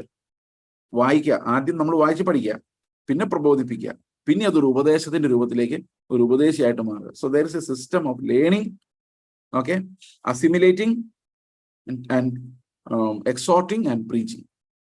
ഓക്കെ, ഇനി അടുത്തൊരു പ്രധാനപ്പെട്ട വിശ്വാസ വിഷയമാണ്, മൂപ്പന്മാരുടെ കൈവെപ്പോടുകൂടെ പ്രവചനത്താൽ നിനക്ക് ലഭിച്ചതായി നിന്നിലുള്ള കൃപാവരം ഉപേക്ഷയെ വിചാരിക്കാതെ നിന്റെ അഭിവൃദ്ധി എല്ലാവർക്കും പ്രസിദ്ധമായി തീരേണ്ടതിന് ഇത് കരുതുക, ഇതിൽ തന്നെ ഇരുന്നു കൊള്ളുക. അപ്പൊ അഭിവൃദ്ധിയുടെ സുവിശേഷമാണോ?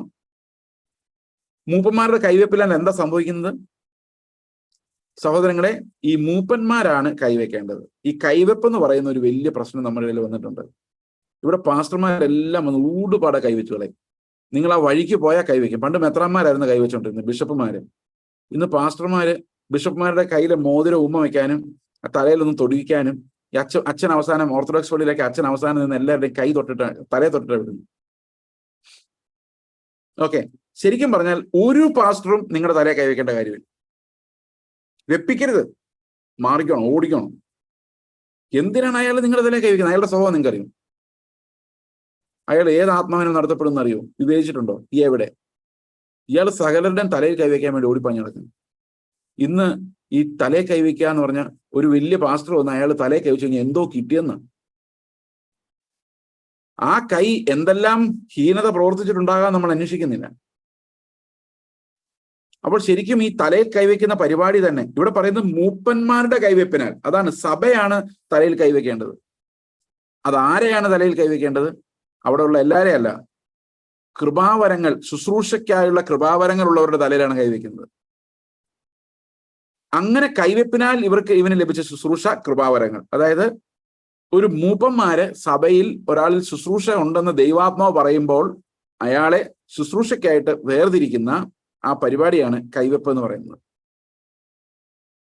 അപ്പോൾ മൂപ്പന്മാരുടെ കൈവെപ്പിനാൽ നിനക്ക് ലഭിച്ച ശുശ്രൂഷ എന്ന് പറയുന്നത്, കൃപാവരങ്ങൾ എന്ന് പറയുന്നത്, ആ ശുശ്രൂഷ വരങ്ങളെ പ്രവചനത്താലും കൈവെപ്പിനാലും. അപ്പോ അവിടെ ഒരു പ്രവാചകൻ പറയാണ്, ഇയാളെ ദൈവാത്മാവ് ശുശ്രൂഷയ്ക്കായി വേർതിരിച്ചിരിക്കുന്നു. അപ്പോൾ മൂപ്പന്മാര് കൂടിയിരുന്ന് ചിന്തിക്കുകയാണ്, ഓക്കെ, ഇദ്ദേഹത്തിന് വേണ്ടി പ്രാർത്ഥിക്കാം. അവരുടെ വിവേചനം, പ്രവചനത്തെ വിവേചിച്ച് അയാളുടെ ജീവിതത്തെ വിവേചിച്ച ശേഷം അവർ ഒന്ന് കൈവച്ച്, തലയിൽ കൈവച്ച് അവന് വേണ്ടി പ്രാർത്ഥിച്ച്. സഭയാണ് ചെയ്യുന്നത്. ആ സഭ ചെയ്യുമ്പോൾ ഇറ്റ് ഈസ് സെക്യൂർ. എന്നാൽ ഒരു വ്യക്തി വന്ന് തലയിൽ കൈവയ്ക്കുമ്പോൾ അത് അപകടകരമാണ്. അത് ഒരിക്കലും അനുവദിക്കേണ്ട കാര്യമില്ല. You are subjecting yourself to his authority. അയാളുടെ അതോറിറ്റിക്ക് കീഴിലേക്ക് നമ്മൾ തല കൊണ്ട് വെക്കേണ്ട കാര്യമില്ല. Because Christ is our head. അതുകൊണ്ട് തന്നെ സഭയ്ക്കല്ലാതെ ആർക്കും അതിനുള്ള അധികാരവുമില്ല. അതുകൊണ്ട് ഒരു മനുഷ്യന്റെയും കീഴിൽ പോയി തല വെപ്പിക്കാൻ വേണ്ടി നിൽക്കരുത്. ഓക്കെ, അയാൾ അനോയിന്റഡ് ആണെന്നൊക്കെ പറയുന്നത് വെറുതെയാണ്. ക്രിസ്തു മാത്രമാണ് അനോയിന്റഡ്. നമുക്ക് എല്ലാവർക്കും ലഭിച്ചിരിക്കുന്ന അതേ അഭിഷേകമാണ്. അയാൾ കൈവച്ചാൽ അയാളുടെ ഉള്ളിലുള്ളത് എന്താണെന്നുള്ളതായിരിക്കും നമ്മൾ അതിനാലായിരിക്കും പിന്നെ ഭാരപ്പെടാൻ പോകുന്നത്. We don't know. ഓക്കെ, നമുക്ക് അത്രയും ആരെയും ഡിസൈൻ ചെയ്യാൻ സാധിക്കില്ല. അപ്പം മൂപ്പന്മാരുടെ കൈവെപ്പ് എന്ന് പറയുന്നത്, പ്രവചനത്താൽ നിനക്ക് ലഭിച്ചതായി നിന്നിലുള്ള കൃപാവരം ഉപേക്ഷയെ വിചാരിക്കാതെ. അപ്പോ ശരിക്കും പറഞ്ഞു കഴിഞ്ഞാൽ നമ്മുടെ ശുശ്രൂഷയെ നമ്മൾ ഉപേക്ഷയായി വിചാരിക്കരുത് എന്ന് പൗലോസ് പറയുന്നു. കാരണം ഈ ശുശ്രൂഷയിൽ ഒരു പ്രോഫിറ്റിംഗ് ഉണ്ടാകണം. പൈസയല്ല, ശുശ്രൂഷ വളർന്നു വളർന്നു വരണം. We need to be more and more profitable in the Lord's business. നിങ്ങളൊരു ശുശ്രൂഷ ഉണ്ടെങ്കിൽ ആ ശുശ്രൂഷയിൽ നിങ്ങൾ പ്രോഫിറ്റബിൾ ആണ്. ഇപ്പൊ നമ്മുടെ സഭയിൽ നമ്മൾ വെച്ചിരിക്കുന്ന ഒരു പരിപാടി എന്ന് പറയുന്നത്, വെച്ചിരിക്കുന്നതല്ല, അങ്ങനെയാണത്. നിങ്ങൾക്ക് ആർക്ക് വേണമെങ്കിലും ഈ സഭയിൽ വചനം പങ്കുവയ്ക്കാം. അതിന് 1 മിനിറ്റ് ആയിരിക്കും ആദ്യം കിട്ടുന്നത്, അല്ല 2 മിനിറ്റ് ആയിരിക്കും സമയമുള്ളൂ. നമ്മൾ സമയം ലിമിറ്റ് ഒന്നും വെക്കുന്നില്ലെങ്കിൽ പോലും, കാരണം ഇത്രയും ആളുകൾ വരുന്നതുകൊണ്ട്. പക്ഷേ അവിടെ ദൈവത്തിന്റെ ആത്മാവ് നിങ്ങളിൽ സംസാരിക്കുന്ന കാര്യങ്ങൾ അത് നിങ്ങളിൽ ഏൽപ്പിച്ചിരിക്കുന്ന ഒരു ശുശ്രൂഷയുടെ ഫലമാണ് എന്ന് സഭയ്ക്ക് മനസ്സിലായാൽ തീർച്ചയായിട്ടും ഞാൻ പറയട്ടെ, ഇവിടെ ഒരു കോമ്പറ്റീഷനും ഇല്ല. നല്ല നല്ല ശുശ്രൂഷകർ മുമ്പോട്ട് വരണമെന്നാണ് നമ്മൾ എപ്പോഴും ആഗ്രഹിക്കുന്നത്. ഇവിടെ ബൈബിൾ കോളേജ് ട്രെയിനിങ് ഒരു പരിപാടിയും ഇല്ല. ദൈവത്തിന്റെ ആത്മാവാണ് ശുശ്രൂഷ നൽകേണ്ടത്. ദൈവത്തിന്റെ ആത്മാവ് ആരെങ്കിലും അത് ഏൽപ്പിക്കുന്നുണ്ടെങ്കിൽ അത് നമ്മുടെ സഭയിൽ മിസ്സാവുകയില്ല എന്ന് ഞാൻ വിശ്വസിക്കുന്നു. കാരണം ആർക്കെങ്കിലും ഇനി പറയാനുണ്ടോ, ഇനി ആരെങ്കിലും ഉണ്ടോ എന്ന് ചോദിക്കുമ്പോൾ ഉള്ളിൽ ഈ ദാഹത്തോടെ ചോദിക്കുന്നത്, ദൈവമേ, നീ ആരെങ്കിലും അടുത്ത തലമുറയിൽ എഴുന്നേൽപ്പിക്കുന്നുണ്ടോ? നീ ആരോടെങ്കിലും ഞങ്ങളോട് സംസാരിക്കാൻ നീ ആരെങ്കിലും ഏൽപ്പിക്കുന്നുണ്ടോ എന്നുള്ള ഒരു പ്രാർത്ഥനയോടെയാണ് ഞാൻ മിക്കവാറും ചോദിക്കുന്നത്. ഇനി ആരെങ്കിലും പറയാനുണ്ടോ, ആരെങ്കിലും വചനം ഷെയർ ചെയ്യുന്നുണ്ടോ എന്ന് ചോദിക്കുന്നത്. കാരണം നിങ്ങളിൽ ആരിലെങ്കിലും ഉള്ളിൽ ദൈവത്തിന്റെ ആത്മാവ് ശുശ്രൂഷ ഏൽപ്പിച്ചിട്ടുണ്ടെങ്കിൽ ആ ശുശ്രൂഷ എന്താണെന്ന് മനസ്സിലാക്കാൻ വേണ്ടിയും കൂടിയാണത്. ഓക്കെ, അപ്പോൾ അത് എപ്പോഴും വചനത്തിന്റെ ശുശ്രൂഷ ആയിരിക്കണം എന്നില്ല, അത് ഏതെങ്കിലും തരത്തിലുള്ള ശുശ്രൂഷ ആയിരിക്കും. എന്നാ പിന്നെ എനിക്ക് ശുശ്രൂഷ കൊണ്ട് കാണിച്ചു തരാമെന്ന് പറഞ്ഞുകൊണ്ട് 10-15 മിനിറ്റ് സംസാരിക്കണമെന്നല്ല അതിന്റെ അർത്ഥം. അതൊക്കെ ഉചിതമായി ന്യായമായി മറ്റുള്ളവരൊക്കെ നോക്കി അതെല്ലാം ശുശ്രൂഷയുടെ ഭാഗമാണ്. ഞാൻ ഒരാളെ അടിച്ചമർത്തി ബാക്കിയുള്ളവരുടെ എല്ലാം ടൈം ഞാൻ എടുക്കുന്നത് അത് ശുശ്രൂഷ ഇല്ല എന്നുള്ളതിന്റെ തെളിവാണ്. ഓക്കെ, സോ ഇതിനകത്തെല്ലാം ഒരു ബാലൻസ് ഉണ്ട്. ദൈവത്തിന്റെ ആത്മാവാണ് ആ ബാലൻസിലേക്ക് നമ്മളെ നയിക്കുന്നത്. ഓക്കെ, നിന്റെ അഭിവൃദ്ധി എല്ലാവർക്കും പ്രസിദ്ധമായി തീരേണ്ടതിന് ഇത് കരുതുക, ഇതിൽ തന്നെ ഇരുന്നു കൊള്ളുക. അപ്പൊ ഈ അഭിവൃദ്ധി എന്ന് പറയുന്നത് ഒരിക്കലും ലോകത്തിന്റെ സംബന്ധമായ ഒരു അഭിവൃദ്ധി അല്ല. It is not about this world. അത് ആ കൃപാവരത്തിന്റെ അഭിവൃദ്ധിയാണ്. അതായത് ഈ മിനിസ്ട്രിയുടെ അഭിവൃദ്ധി എന്ന് പറഞ്ഞു കഴിയുമ്പോൾ ഇന്ന് നമുക്ക് വേറെ രീതിയിലാണ് കാണുന്നത്.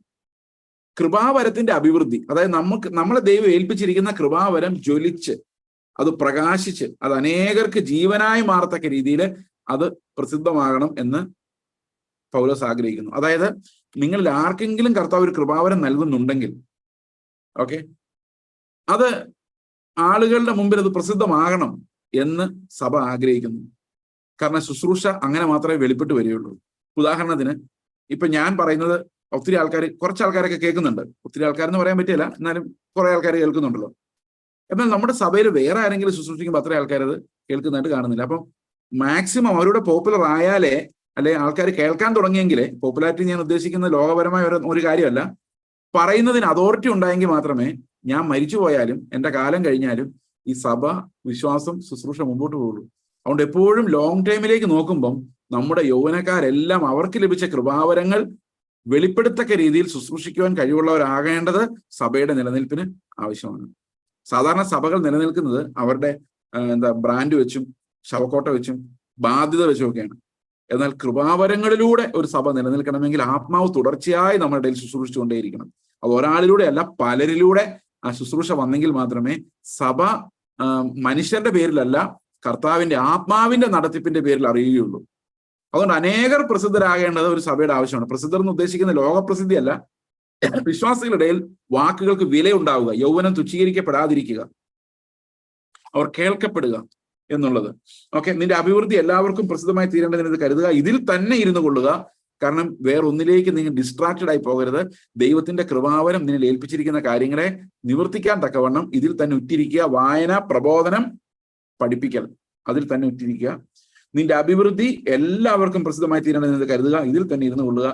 നിന്നെ തന്നെയും ഉപദേശത്തെയും സൂക്ഷിക്കുക. ഇത് ഞാൻ വളരെ സ്പീഡിൽ പോവുകയാണ്, കാരണം നമുക്കെല്ലാം വളരെ വ്യക്തമായിട്ട് മനസ്സിലാകുന്ന കാര്യമാണ്. There is no doctrinal complexity here.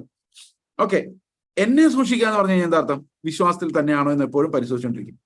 കർത്താവെ, ഞാൻ എന്നിലേക്ക് തിരിഞ്ഞിട്ടുണ്ടോ? എൻ്റെ നീതിയിൽ ആശ്രയിക്കുന്നുണ്ടോ? ഞാൻ എൻ്റെ വഴിക്ക് പോവുകയാണോ? അതോ കർത്താവെ നീ തന്നെയാണോ ഇപ്പോഴും എൻ്റെ നീ? ഇതാണ് ശരിക്കും നമ്മളെ ബ്രോക്കണായിട്ട് നിർത്തേണ്ടത് അന്ത്യം വരെയും. അല്ലാതെ ഞാൻ ശരിയായോ ബെറ്ററായോ എന്നല്ല, ഒരിക്കലും ആകാൻ പോകുന്നില്ല. എപ്പോഴും ഞാൻ ചിന്തിക്കേണ്ടത്, കർത്താവെ ഞാൻ നിന്നെ തന്നെയാണോ നോക്കുന്നത്? അതോ ഞാൻ എന്നിലേക്ക് തിരിഞ്ഞോ? എന്നെ നല്ലതായിട്ട് കാണാൻ തുടങ്ങിയോ? അതോ കർത്താവെ എൻ്റെ ആശ്രയം ഇപ്പോഴും നീ തന്നെയാണോ എന്ന് ജീവിതാന്ത്യം വരെയും പരിശോധിച്ചുകൊണ്ടിരിക്കണം. രണ്ടാമത്തെ കാര്യം, ഉപദേശത്തെ സൂക്ഷിക്കണം. എന്തുകൊണ്ട് ഉപദേശത്തെ സൂക്ഷിക്കണം എന്നറിയാം? ഉപദേശങ്ങൾ ഫിറ്റ് ചെയ്യാൻ തുടങ്ങും. അതായത് ഇത് എനിക്ക് വരുന്നത്, ഹൃദയത്തിൽ തോന്നുന്ന എല്ലാം ദൈവാത്മാവ് പറഞ്ഞാണെന്നൊരു ചിന്ത വരും. അങ്ങനെ പതുക്കെ പതുക്കെ ഉപദേശത്തിന്റെ ഡൈവേർഷൻ നിങ്ങൾക്ക് അറിയണ്ടോ? പല സ്ഥലത്തും ഇപ്പൊ നമുക്കറിയാം, നമ്മൾ പാടുന്ന ഒരു പാട്ടുണ്ട്, എനിക്ക് വളരെ ഇഷ്ടമുള്ള ഒരു പാട്ടാണ്, ദേവനന്ദനൻ കുരിശെടുത്ത്. അത് പാടിയ ആൾ യുസ്തുസ് യോസഫ് എന്ന് പറഞ്ഞ ഒരു പഴയ പാസ്റ്ററാണ്. അദ്ദേഹം ഒരു തമിഴ് ബ്രാഹ്മിനായിരുന്നു. CSI അച്ഛനായിട്ട് മാറി, പാട്ട് വിദഗ്ധനായിരുന്നു. അദ്ദേഹമാണ് യുസ്തുസ് യൂസഫ് എന്ന് പറയുന്ന ആൾ. ജീവിതാന്ത്യ കാലത്ത് അദ്ദേഹം വഞ്ചിക്കപ്പെട്ടു എന്ന് പറഞ്ഞ ഒരു പ്രവാചകൻ അദ്ദേഹത്തോട് പ്രവചനം പറഞ്ഞു. ആ പ്രവാചകൻ അദ്ദേഹം ഒത്തിരി വിശ്വസിച്ചായിരുന്നു. അദ്ദേഹം ആ പ്രവാചകൻ പറഞ്ഞു, ഇത്ര വർഷത്തിനുള്ളിൽ യേശുക്രിസ്തു വരും എന്ന് പ്രവചിച്ചു. ഈ മനുഷ്യൻ അത് വിശ്വസിച്ചു. അവര് 7.5 വർഷമോ 5.5 വർഷമോ അങ്ങനെയുണ്ട് അതിന്റെ കണക്ക്, എനിക്ക് കൃത്യമായിട്ട് ഓർമ്മയില്ല. അത് കഴിഞ്ഞാൽ കർത്താവ് വരുമെന്ന് പറഞ്ഞു. ഇവര് കാത്തിരുന്ന് കർത്താവ് വന്നില്ല. എന്ത് സംഭവിച്ചു? അവരുടെ ഉപദേശത്തെ അവർ കാത്തുകൊണ്ടില്ല. ഈ ഉപദേശത്തെ കാത്തുകൊണ്ടില്ല എന്നുള്ളത് വലിയ അപകടമാണ്. ഒരുപക്ഷെ ദൈവം ആ മനുഷ്യരോട് കരുണ കാണിച്ചാലും അനേകം ആളുകൾ അതിനാൽ വഞ്ചിക്കപ്പെട്ടു. അപ്പൊ ശരിക്കും പറഞ്ഞു കഴിഞ്ഞാൽ ഈ ഒരു ഉപദേശത്തെ കാത്തുകൊള്ളുക എന്ന് പറയുന്നത്, എപ്പോഴും നമ്മൾ പത്യോപദേശത്തിൽ തന്നെയാണോ? അതോ ഞാൻ ഫിലോസഫറായി മാറിയോ? എല്ലാം എപ്പോഴും ഞാൻ പരിശോധിച്ചുകൊണ്ടേ ഇരിക്കണം. കാരണം വചനത്തിൽ നിന്നല്ലാതെ, വചനത്തിന്റെ ഇന്റർപ്രിട്ടേഷനിൽ നിന്നല്ലാതെ ഒന്നും വരാൻ പാടില്ല. ഒരാശയം പോലും വചനത്തിന്റെ ഇന്റർപ്രിട്ടേഷന് വെളിയിൽ നിന്ന് അകത്തോട്ട് വരാൻ പാടില്ല. നമുക്ക് തോന്നുന്നു ഒരു ചിന്ത പോലും വചനത്തിന്റെ പ്യുവർ വ്യാഖ്യാനത്തിന് വെളിയിലേക്ക് പോകാൻ പാടില്ല എന്നുള്ളത് നമ്മുടെ ഉപദേശത്തെ സൂക്ഷിക്കണം, അതിൽ ഉറച്ചു നിൽക്കണം. അങ്ങനെ ചെയ്താൽ നീ നിന്നെയും നിന്റെ പ്രസംഗം കേൾക്കുന്നവരെയും രക്ഷിക്കും. എന്ന് പറഞ്ഞു കഴിഞ്ഞാൽ നമ്മുടെ പ്രസംഗം കേൾക്കുന്നവരും ഞാനും രക്ഷപ്പെടണമെങ്കിൽ എൻ്റെ വചനത്തിൽ മാറ്റമുണ്ടാകരുത്, ജീവിതത്തിൽ മാറ്റമുണ്ടാകരുത്, വിശ്വാസത്തിൽ മാറ്റമുണ്ടാകരുത്, ഉപദേശത്തിൽ മാറ്റമുണ്ടാകരുത്. അത് എന്നെയും എൻ്റെ ചുറ്റുമുള്ളവരെയും രക്ഷിക്കുവാൻ പര്യാപ്തമായ ദൈവത്തിന്റെ വചനമാണ്. അതുകൊണ്ട് ഈ വചനത്തിന്റെ ശുശ്രൂഷ ചെയ്യുന്നവർ ഓർത്തിരിക്കേണ്ട കാര്യങ്ങളെക്കുറിച്ചാണ്. ഇത് നിങ്ങൾക്ക് എല്ലാവർക്കും ഒരുപക്ഷെ ആപ്ലിക്കബിൾ ആണോ എന്ന് എനിക്കറിയില്ല, ആണ് എന്ന് വിചാരിക്കുന്നു. ഇന്ന് ആളുകൾ കുറച്ച് കുറവാണ്. എനിക്ക് തോന്നുന്നു മറ്റ് ഐഡിയയിൽ ചിലപ്പോൾ ലോഗിൻ ചെയ്തേക്കാം ചില ആളുകൾ. അതുകൊണ്ട് എനിക്ക് അതും കൂടെ ഞാൻ ഓൺ ചെയ്ത് വെച്ചിരുന്നെങ്കിലും എനിക്കത് കണ്ടിന്യൂ ചെയ്യാൻ പറ്റിയില്ല, കാരണം ഫോക്കസ് നഷ്ടപ്പെടുന്നുള്ളതുകൊണ്ട്. So we will slowly make every one understand. ദൈവം നിങ്ങൾ എല്ലാവരെയും അനുഗ്രഹിക്കുമാറാകട്ടെ. നമുക്ക് അടുത്ത സെഷനിൽ വീണ്ടും കാണാം. നമ്മുടെ പ്രസംഗം മറ്റുള്ളവരെ രക്ഷിക്കുവാൻ, നമ്മുടെ വചനത്തിന്റെ പ്രസംഗം മാത്രമല്ല, നമ്മുടെ വിറ്റ്നസിങ്, നമ്മുടെ വീട്ടിലുള്ള വിറ്റ്നസിങ്, നമ്മുടെ നടപ്പ്, ഇതെല്ലാം ആളുകളെ മുമ്പിൽ ക്രിസ്തുവിനെ വെളിപ്പെടുത്തുന്നതായിട്ട് മാറുവാൻ വേണ്ടി നമുക്ക് പ്രാർത്ഥിക്കാം. പ്രാർത്ഥിച്ച് ഇന്നത്തെ സെഷൻ ക്ലോസ് ചെയ്യാം. ദൈവം നിങ്ങൾ എല്ലാവരും അനുഗ്രഹിക്കട്ടെ. ഞങ്ങളുടെ സ്വർഗ്ഗസ്ഥ പിതാവേ, നന്ദിയോടെ സ്തോത്രം. അങ്ങയുടെ നാമത്തെ ഞങ്ങൾ മഹത്വപ്പെടുത്തുന്നു. അവിടെ ഞങ്ങളെ വിളിച്ച വിളിക്കായി സ്തോത്രം. ഞങ്ങളെല്ലാം ഏൽപ്പിച്ചിരിക്കുന്ന കൃപാവരങ്ങൾക്കായി സ്തോത്രം. കർത്താവേ, അത് ഏറ്റവും നല്ലപോലെ ഉപയോഗിക്കുവാൻ, കർത്താവേ, അത് സഭയ്ക്ക് കീഴടങ്ങി അത് ഉപയോഗിക്കുവാൻ, ശുശ്രൂഷിക്കപ്പെടുവാൻ എല്ലാം ദൈവം ഞങ്ങൾക്ക് വിനയവും പ്രാഗൽഭ്യവും നടപ്പും നൽകണമെന്ന് പ്രാർത്ഥിക്കുന്നു. കർത്താവ് യേശു ക്രിസ്തുവിന്റെ നാമത്തിൽ തന്നെ.